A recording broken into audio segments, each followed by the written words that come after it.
Hello everyone! It's Olga from Decoupage Queen, and today we have start to finish video on this cute lantern made with LaBlanche Baroque Houses mold. We will start from pouring our resin. We are using Alumilite white resin. We need equal parts of A and B, then we mix it together and pour it into our mold. We need 4 of the same house, so we have to repeat that process 4 times. Resin sets really quickly, not as quick as on video. I speed up a process a little bit, and when it's set we can demold our cute houses. They might have some flashes of the resin, and I really want the light to shine through those windows, so to make sure that nothing is obstructing our view, I'm just gently sanding the backs of them on my sanding block. Today we are working with Baroque Houses LaBlanche mold and paint-out products. First one will be bonding primer, the best primer ever to work with hard surfaces and resin castings. Most of the coloring I will do with paint-out Dekor paint chalk, and having swatches of colors is so helpful when you're picking the perfect ones for the project.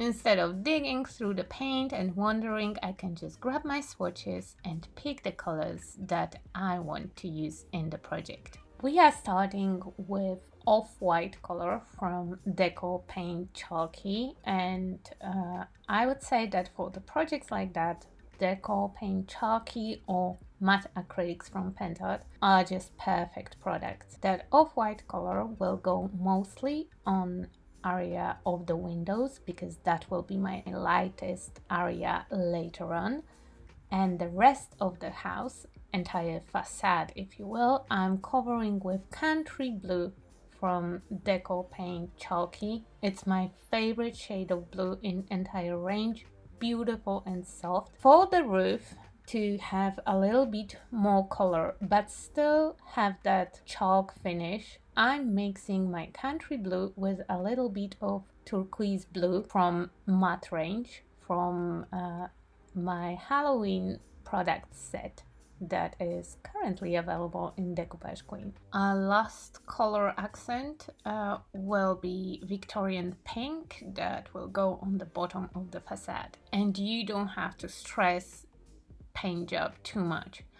All 4 houses are painted exactly in the same way, and I am trying to stay in the lines and to not smear my paint everywhere, but little boo-boos will be easily hidden with the dry brush later on, so don't stress too much, just try your best and it will be good enough for sure. For the dry brushed look, we need absolutely minimum amount of paint. So I spread my paint into the sponge and then I pick it up with very fluffy brush and I just gently brush it onto my houses. This way of dry brushing will pick up all the highlights, all the textures of your project, and will give you a really nice soft look, as you can see on the video. It's quite easy to control the amount of the paint if you are picking it up from the sponge. If you think you don't have enough, you just go again. And by using the sponge, we make sure that we will not pick up too much paint and not get a splotchy blotchy look that is not cute and not what we are going for. For the doors, I mixed like very light brown, more ochre color. I didn't want the doors to stand out too much, but I definitely wanted them to be visible and in a little bit different color than the rest of the house to, you know, just add a little accent over there. Aside of the dry brush, my absolutely favorite technique is wash. It's an opposite technique. For dry brush, we have dry brush and dry surface, and we focus on highlights. For the wash, we need wet surface, wet brush, diluted paint, and we are focusing on the shadows. Just apply a lot of water on your dry project, add diluted paint, Let the water to do the job. If you think that it's getting muddy or it's too much, just pick it up with a piece of cloth or kitchen towel. If you think you need more, just add color and water.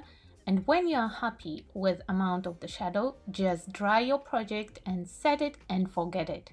And if you went overboard, just go back, do a dry brush again, and everything will be just fine. When we are happy with all our paint job, it's time to assemble our house. There are 4 parts and we need quite straight edges. So that little bump that is on the roof, it has to be bent over. Resin will bend if you warm it with the heat gun, and you can easily manipulate the shape. To assemble our house, I will need a connection pieces, and to make those pieces, I painted a piece of cardstock with the same country blue and then double up my cardstock. I used a scrap print that didn't work out, and it's quite heavy stock, about 300 GSM. Then I just mark the length that I need to connect the walls, and I just cut small pieces that will have a score line in the middle. This way I have 4 little corners that I can use to connect my houses into 3-dimensional lantern. Those corner pieces, those corner connectors, have to be wide enough to hold the structure, but they have to be narrow enough so they will not be visible through the windows. You know, they will not obstruct the view.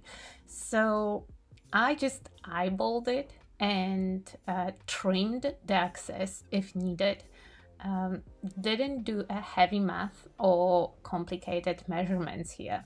To connect all the pieces, we will use heavy body gel. And remember that when you glue something with heavy body gel, you definitely want to have more gel than less.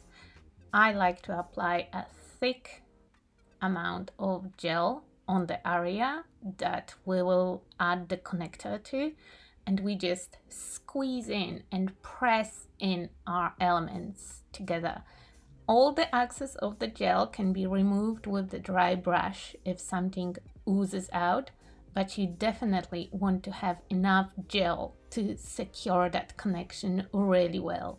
Before gel sets, the elements will be quite flimsy and they will move around a little bit, so you have plenty of time to make all the adjustments. And we have to repeat that step 4 times and add as many correctors as you need to make sure that the structure is stable. In the same way, I added pieces in the roof area, and I also added a floor with those little tabs to make sure that my houses are connected in the very secure way to create this box shape. When it was assembled, I realized that you can see parts of the roof, so I just really roughly painted inside of the house with the same shade of the dark blue that we have on the roofs, just for the aesthetic reasons. And then we have to bend the resin again, so we warm it up, and then I clip those parts of the roofs that we manipulated earlier to make sure that everything is really nicely sealed and it has a little bit more seamless look to it. The last step of the construction part will be putting the glass into the windows. It's not very necessary, and I used a frosted acetate to mimic the glass in the windows. I think that it adds a really nice finishing touch, and it looks so lovely when you put on the light behind the window. For adding the acetate, I use express glue from Pentart, and we just add a little bit of glue and put pieces of acetate behind the window. If visible connectors bothers you a lot, you can put a roof on your house. After all, we are putting electric tea light inside. There is no flame involved because that would be a fire hazard. After all, I'm very pleased and happy how this project turned. It's quick, easy, and very, very cute, and I hope you give it a try. If you try to recreate the project and you like the video, let us know in Decoupage Queen Facebook group, and see you on the next one. Bye!